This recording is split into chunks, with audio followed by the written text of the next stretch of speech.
Hello students, welcome back to my channel Dr. Jyoti Physics lecture.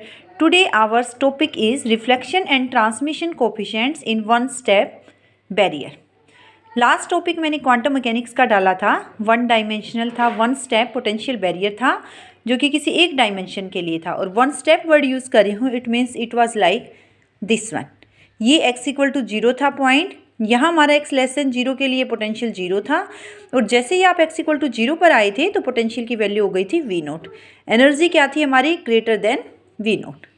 जब हमने दोनों regions के लिए अपने स्क्रोडिंजर वेव इक्वेशन को सोल्व किया तो हमारे पास सॉल्यूशन क्या आए थे?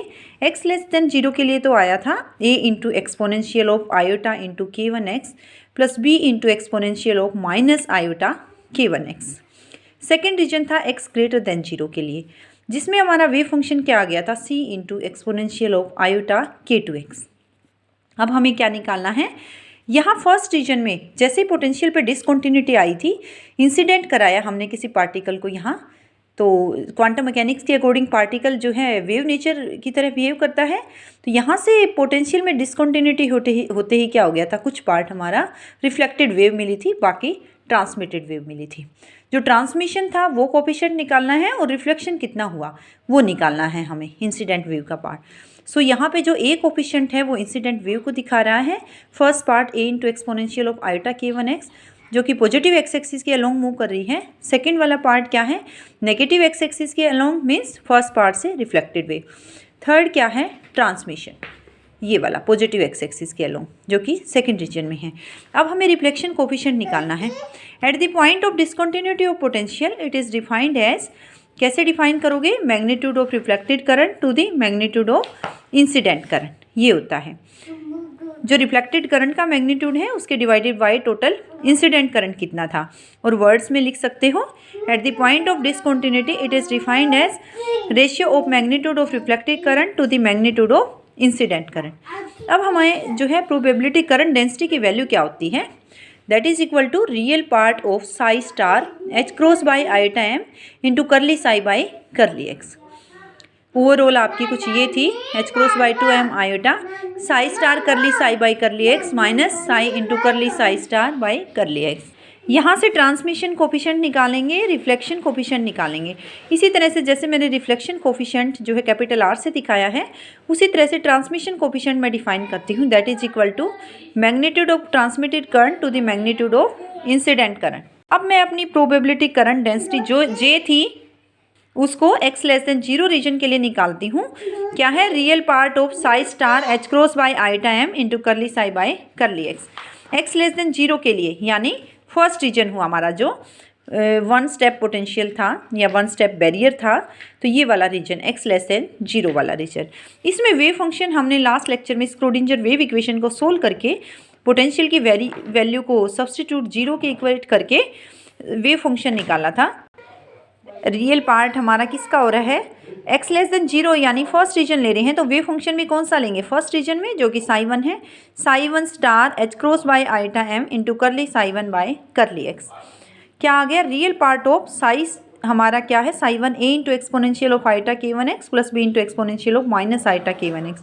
इसका कंजुगेट लेंगे, क्या आ जाएगा? ए का ए स्टार एक्सपोनेंशियल आयोटा k1x का exponential of minus iota k1x plus B का है जो बी स्टार आ गया, और यहाँ से क्या आ गया? इसका कंजुगेट एक्स आयोटा को माइनस आयोटा में कन्वर्ट करोगे ना, exponential of iota k1x into H cross by iota M curly psi 1 by curly X. इस सेकेंड इक्वेशन से जो इसका डेरिवेटिव लेंगे विद रिस्पेक्ट टू एक्स, क्या आएगा? फर्स्ट पार्ट का आएगा iota k1 into A into exponential of iota k1x, और इसका क्या आएगा? Minus iota k1 into B into exponential of minus iota k1x. वही पार्ट मैंने यहाँ लिख दिया है. यहाँ से आप मल्टीप्लाई कीजिए, यहाँ आगे चलता रहेगा आपका रियल पार्ट ऑफ क्या आएगा? H cross by iota M iota into k1, इन दोनों से दो ये हैं टर्म, दो ये हैं, क्या आ गया? A star exponential minus iota k1x as it is plus B star है ये आपका into exponential of iota k1x, और करली साई 1 बाई करली एक्स से क्या आ गया? आयोटा k1 आपने कॉमन निकाला तो a into exponential of iota k1x minus B into exponential of minus iota k1x, ये आ गया हमारे पास. यहाँ से आपका क्या आ गया, real part of H cross, क्योंकि आपका देख पा रहे हैं यहाँ से आयोटा जो है, आयोटा से आयोटा कैंसिल आउट हो गया था, ये रहा, क्या रह गया, H cross K1 by M रह गया, H cross K1 by M, और ये 4 टर्म्स आ जाएंगी। लेकिन हमें क्या चाहिए, रियल पार्ट ऑफ, अभी हमने वही वर्ड्स लिखा है, real part of H cross K1 by M. इन चारों टर्म्स को लिखिए। फर्स्ट टर्म है A star A into exponential minus iota K1x, और बेस सेम है तो ये ऐड हो गई power, plus iota K1x। Next आ गई A star exponential minus iota K1x और इंटू बी इंटू एक्सपोनेंशियल आपकी क्या है यहाँ पे माइनस आयोटा K1x, यानी एक्सपोनेंशियल क्या बन गई, -2 आयोटा K1x। नेक्स्ट बन गई B star exponential iota K1x into A into exponential of iota K1x, यानी B star A exponential of 2 iota K1x। Next बन गई बी स्टार बी एक्सपोनेंशियल की पावर 0 बन गई। तो इस तरह से ये क्या आ रहा है आपका, ए स्टार ए एक्सपोनेंशियल की पावर 0 1 होती है। नेक्स्ट आ गया माइनस बी स्टार बी। हमने यही 2 टर्म्स क्यों ली, क्योंकि इन पार्ट्स में आप देखोगे, ये वाले पार्ट में भी एक्सपोनेंशियल में जो है आयोटा है, इसमें भी क्या है, एक्सपोनेंशियल में आयोटा है। बस ये वाले 2 पार्ट्स ऐसे हैं जो आपके रियल पार्ट है या इमेजिनरी नंबर से फ्री हैं। तो रियल पार्ट यहाँ पे मेंशन कर रहा था, मीन्स जो इस ब्रैकेट को सोल्व करने के बाद टर्म्स आएंगी उनका जस्ट हमें रियल पार्ट को पिकअप करना है। तो यहाँ से क्या आ गया, A star A minus B star B, that is further equal to H cross K1 by M mod A square minus mod B square आ गया। यहाँ से एच क्रॉस K1 को आप क्या लिख सकते हो, P1, which is further equal to P1 by M mod A square minus mod B square, that is third equation. So ये हमारे पास थर्ड इक्वेशन आई थी। इसमें ये वाला फर्स्ट पार्ट उठाया P1 by M mod A square that is equal to J incident, यानी incident current. इसी तरह से ये पार्ट उठाया P1 by M mod B square जो कि जे रिफ्लेक्टेड करंट है आपका।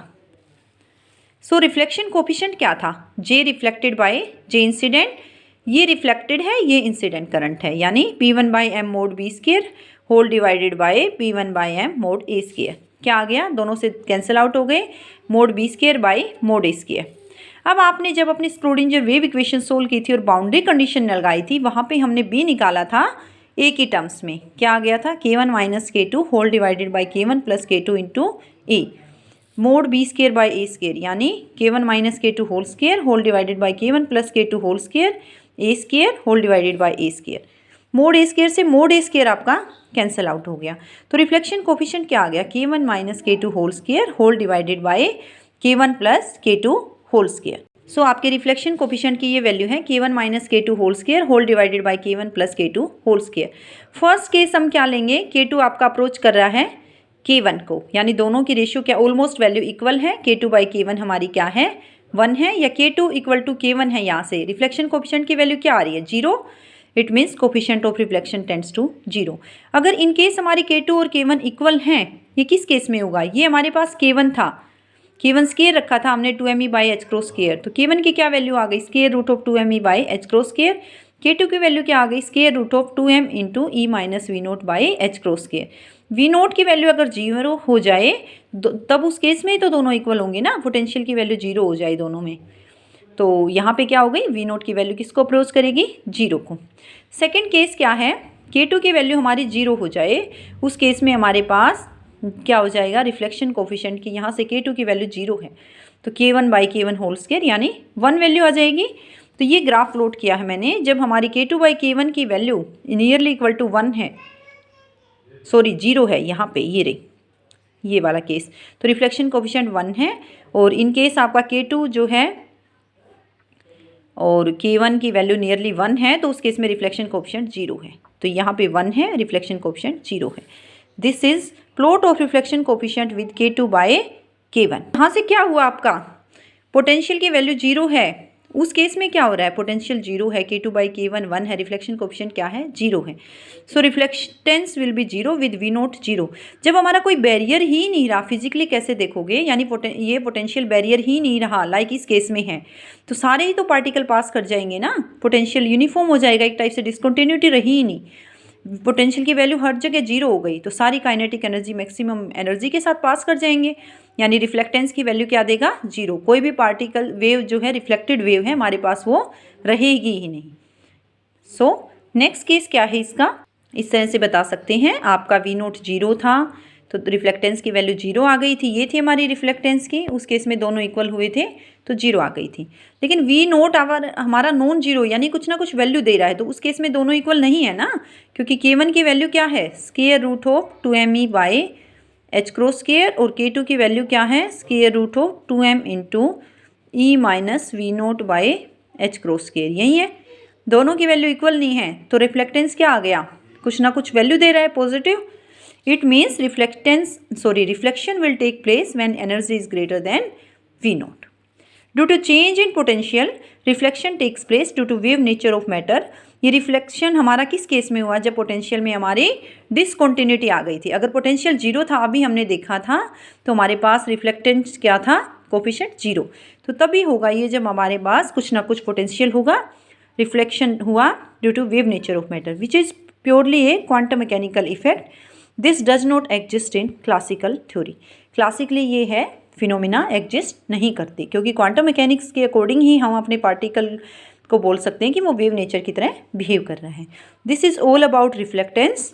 इन नेक्स्ट लेक्चर हम क्या करेंगे, जो आपका ट्रांसमिटेंस की बात करेंगे।